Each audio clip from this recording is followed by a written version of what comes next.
Hey, it's Anne-Marie with Speak Confident English, and this week we're going to focus on how to speak clearly in English using word stress correctly. This is one of the most important parts of English pronunciation. Many of my students worry about speaking English clearly, and they're afraid that their accent makes it hard for other people to understand them. But most of the time, the problem isn't really accent. It's word stress. Word stress is essential for sounding natural in English. It's part of our natural rhythm when we speak. In this lesson today, you're going to learn exactly what word stress is, how you can use it, and at the end I'm going to share with you how to pronounce some of the most challenging words in English and be sure that you're doing it correctly.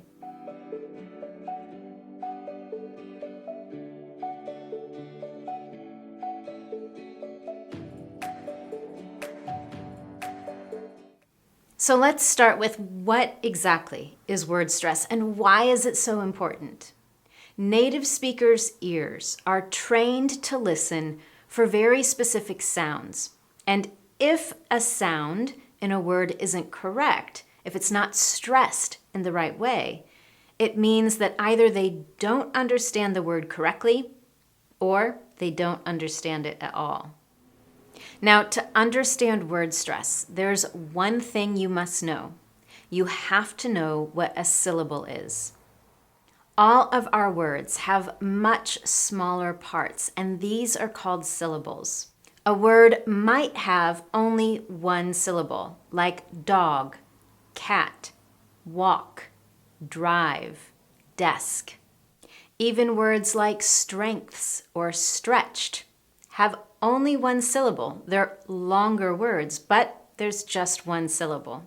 Syllables are all about the different sounds of a word, not the length of a word. And here is a really great trick for knowing each syllable in a word. Syllables are usually made up of one vowel sound, and our chin drops every time you use a syllable. I want you to do something with me. I want you to put your hand under your chin, and I want you to say the word dog. Dog. Do you notice that your chin moves down one time when you say the word dog? That's because there's only one syllable. Let's try another one. Again, I want you to put your hand under your chin, and this time I want you to say the word identification. If we slow this word way down, I want you to count how many syllables there are. Identification. What do you think? How many times did you feel your chin move down? The number should be 6. And that is a syllable. Every time your chin moves with one of those vowel sounds, it is a part of a word, a syllable. Now that you know what syllables are all about, let's go back and talk about why these are so important for word stress. In English, we do not stress every syllable in a word. Instead, we stress one syllable. Let me show you the difference. Identification. Identification. Do you notice that stress? My voice goes up, it's louder, and it's clearer when I say K. If I stressed every syllable equally, it would sound like this. Identification. For example, I need your identification. That doesn't sound natural at all because it isn't natural. We do not stress every syllable in a word. Let's try another example. I'm going to listen to a record today. In that sentence, I'm using record as a noun. But this word could also be a verb, and in that case, I need to change which syllable I stress. For example, I'm going to record some music today. Record. The syllable stress has changed, and as a result, native speakers immediately recognize it as a verb. There are several words in English that can be both nouns and verbs, but we have to be careful about how we say them. we have to change which syllable we stress. And I'm going to share the most important ones with you in a moment. Now that you know what word stress is and why it's important, it's time to figure out which syllable should you stress in a word. And there are a few ways that you can do that. And here's where I'm going to give you a really helpful trick for those long, scary words in English. The first thing that you can do is listen to native speakers carefully and see if you can hear which syllable is stressed in a word. The next thing that you can do is you could use a dictionary to help you as well. In a dictionary, you'll always find the phonetic spelling of a word, and there is an apostrophe before the stressed syllable. So if we look at the word refrigerator, we can see that there's an apostrophe just before fridge, refrigerator. Now, the truth is you don't always have time to look in a dictionary, and sometimes, even if you're listening carefully, it's hard to identify which syllable a native speaker stresses. So I've got 3 tricks to help you.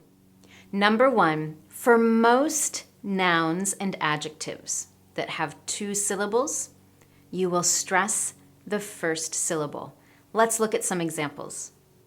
Climate, parent, knowledge, flippant, spacious, basic, object. If you noticed, in each of those examples, I said the first syllable louder, longer, higher, and clearer. And a great way for you to practice is simply listen to me say those and immediately repeat what you hear. After you do that, let's move on to rule number 2. We just talked about nouns and adjectives with 2 syllables, but now let's talk about verbs with 2 syllables. Most of the time, with verbs that have 2 syllables, you're going to stress the second syllable. Let's look at some examples.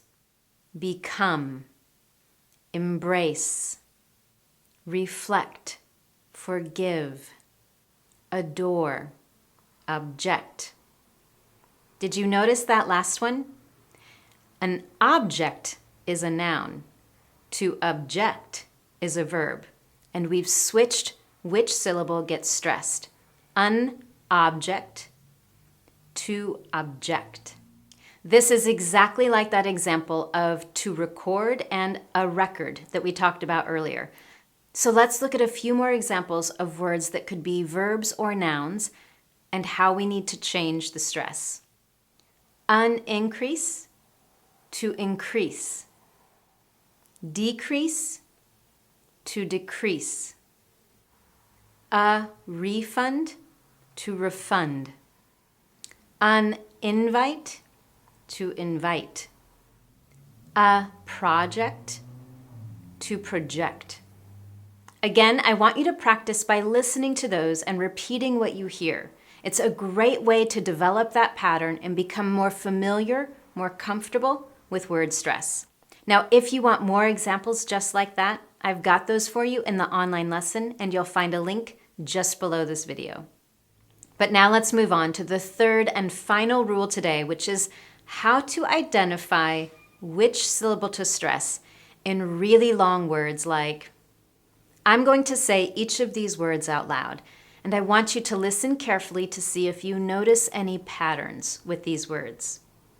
Administration, exploitation, communication, interruption, accusation, intervention, abbreviation, extension, incomprehension. All right, what did you notice? Did you find a pattern of which syllable I said louder, longer, higher, and clearer? Do you notice that all of these words end with the sound shun? Incomprehension, administration, exploitation, interruption. They all have the shun sound. And if you listen carefully, I'm stressing the syllable just before shun.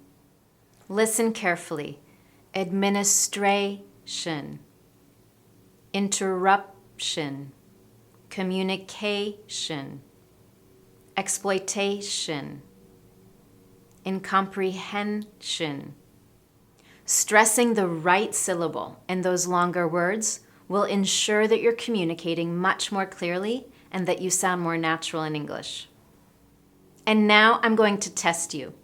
I want you to choose a word from this list. Create a sentence. Share your sentence with me in the comments below, but I want you to tell me which syllable in that word that you should stress. Now, if you found this video helpful to you, be sure to give it a thumbs up, share it with friends, and be sure to subscribe to this channel so that you never miss a future Confident English lesson. I've also got a playlist available for you with additional lessons on how to sound more natural and speak clearly in English. With that, thank you so much for joining me. Have a wonderful week, and I'll see you next time for your Confident English lesson.